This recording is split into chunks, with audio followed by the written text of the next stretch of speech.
assalaamu calaykum waraxmatullaahi wabarakaatu. daawadayaal kusoo dhowaada barnaamijkeennii diblomaasi.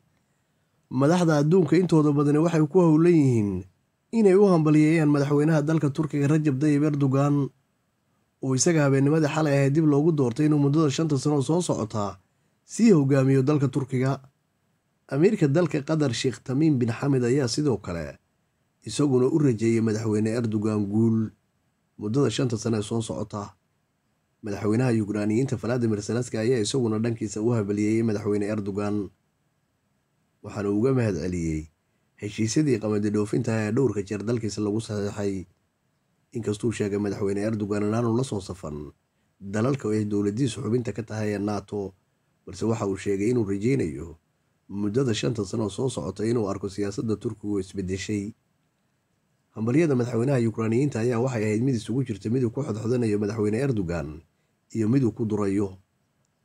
janselorka dalka jarmalka oo isaguna ka hadlayay doorashada erdogan waxa uu afkiisa ka ilaaliyey inuu u hambaliyeeyo, balse waxa uu sheegay inuu ku faraxsan yahay doorashadii ka dhacday maalinimadii shalay dalka turkiga.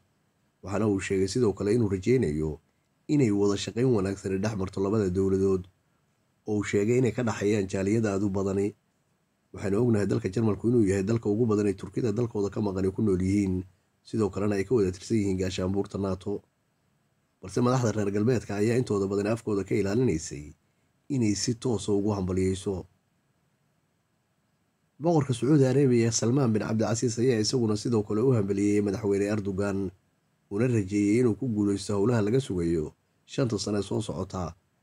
madaxweynaha faransiiska emmanuel macron ayaan isagoo afkiisa wax hambaliyaa soo marin, waxaase uu ku gaabsaday in uu danaynayo inuu lasii shaqeeyo dowladda turkiga mustaqbalka. waxa uu sheegay inay jiraan waxyaabo waaweyn oo u dhexeeya dowladaha turkiga iyo faransiiska. labada shaqsi ee ugu sarreeya midooda yurub waa madaxa konsulka charles michel iyo haweeneyda hogaamisa xafiiska siyaasadda ursula von leyen ayaa iyaguna dhankooda hambalyo u diray madaxweyne erdogan, uguna hambaliyey guushii taariikhiga ahayd ee uu ka soo hooyey maalinimadii shalay doorashadii ka dhacday dalka. ursula von leyen oo u hadlaysay qaabkii reer galbeedka waxay sheegtay inay rajeynayso inay wada shaqayn wanaagsani dhex marto madaxweyne erdogan muddada soo socota.